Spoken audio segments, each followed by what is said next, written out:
দর্শক, এবার পর্যায়ে ইলিশের বাজারের আরো খবর জানবো। এই বিষয়ে বিস্তারিত জানাতে চাঁদপুর এবং পটুয়াখালী থেকে যুক্ত হচ্ছেন সহকর্মী আলিমরান, শোভন এবং এম কে রানা।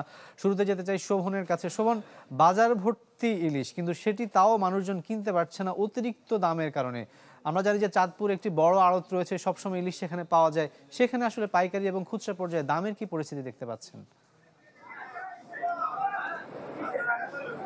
আপনি জানেন চাঁদপুর ব্র্যান্ডিং জেলা হিসেবে ইলিশের বাড়ি খ্যাত চাঁদপুরে বেশ একটি স্বীকৃতি রয়েছে। ইলিশ নিয়ে শুধু চাঁদপুর নয়, সারা দেশের মধ্যে সাধারণ মানুষের মধ্যে বেশ একটি আগ্রহ রয়েছে।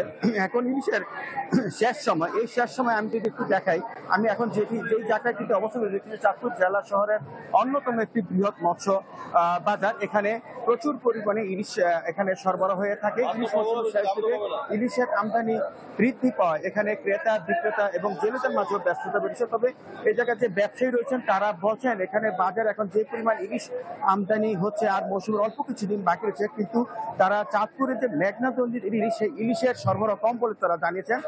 পাশাপাশি তারা বলছেন অপরদিকে যে এখানে মাছের যে সরবরাহটা দেখা যায় এর অধিকাংশই হচ্ছে ভোলা, বরিশাল এবং লক্ষ্মীপুর থেকে আমদানিকৃত। ব্যবসায়ী বলছেন আগামী 4 অক্টোবর থেকে 25 অক্টোবর পর্যন্ত ইলিশ অবশ্রম কর্মসূচির আওতায় মাইলিশ রক্ষা অভিযান শুরু হবে। এই অভিযানকালে মাইলিশ যদি রক্ষা করা যায়, ওই সময় মাইলিশ চাঁদপুরের মোহনায় ডিম ছাড়ার জন্য আসবে।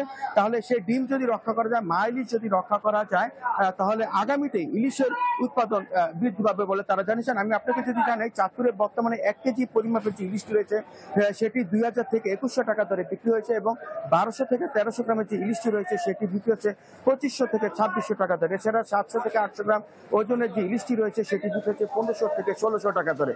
তো এই ছিল চাঁদপুর থেকে ইলিশ বাজার নিয়ে সর্বশেষ খবর। শোভন, আপনাকে ধন্যবাদ আমাদের সাথে যুক্ত হওয়ার জন্য। দর্শক, এবার যেতে চাই আমাদের আরেক সহকর্মী রানার কাছে। রানা, মৌসুম একদম শেষের দিকে চলে এসেছে, কিন্তু দাম এখনো কমছে না, ফলে বাঙালির পাতে ইলিশ জুটছে না বলে একটা অভিযোগ আমরা শুনতে পাচ্ছি। কি অবস্থা দেখছেন আপনি পটুয়াখালীতে? হ্যাঁ রাকিব, পটুয়াখালীর বাজারটা কিন্তু এর থেকে একটু ভিন্ন। কারণ পটুয়াখালীর বাজারে ছোট সাইজের যে ইলিশগুলো রয়েছে সেটি কিন্তু এখন বাজারে সয়লাভ। কারণ গভীর সাগর এবং সাগরের যেসব জেলেরা যাচ্ছেন তাদের জালে কিন্তু ছোট সাইজের যে ইলিশগুলো সেগুলি কিন্তু বেশি ধরা পড়ছে। সব থেকে কম ধরা পড়ছে বড় সাইজের যে ইলিশগুলি সেগুলি। কারণ বড় সাইজের ইলিশ সেই আগের মতোই দাম, 700 থেকে 800 গ্রাম যে ইলিশ রয়েছে সেটি কিন্তু 2200 থেকে 2300 টাকায় পটুয়াখালীর বাজারে বিক্রি হচ্ছে।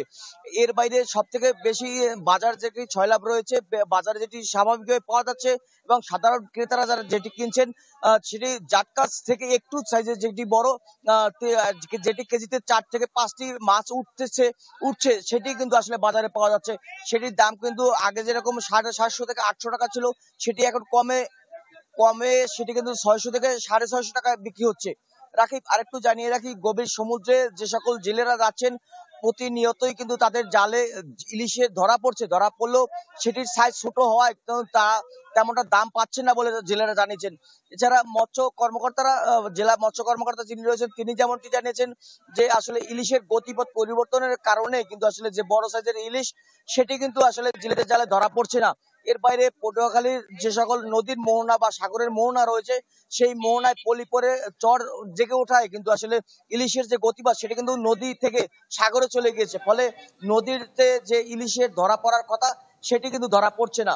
এছাড়া স্থানীয় যে বাজার ক্রেতাদের সঙ্গে কথা বলেছিলাম তারা বারবার যেমনটি বলেছিলেন যে বড় সাইজের যে ইলিশ সেটি কিন্তু তারা খেতে পারছে না, ফলে প্রতিনিয়ত কিন্তু আসলে যে ইলিশের স্বাদ থেকে সাধারণ মানুষ বঞ্চিত হচ্ছেন। ফলশ্রুতিতে বর্তমানে আগামী 3 তারিখ থেকে যে অবরোধ শুরু হওয়ার কথা রয়েছে সেই অবরোধের আগে দাম কমানোর আশঙ্কায় কিন্তু বাজারে ক্রেতাদের ভিড় লক্ষ্য করা গেছে। সেই ভিড় থাকা সত্ত্বেও কিন্তু আসলে অনেক ক্রেতাই দেখা যাচ্ছে ইলিশ কিনতে এসেও তারা ফিরে যাচ্ছেন। রাকিব, এই ছিল পটুয়াখালী থেকে সর্বশেষ।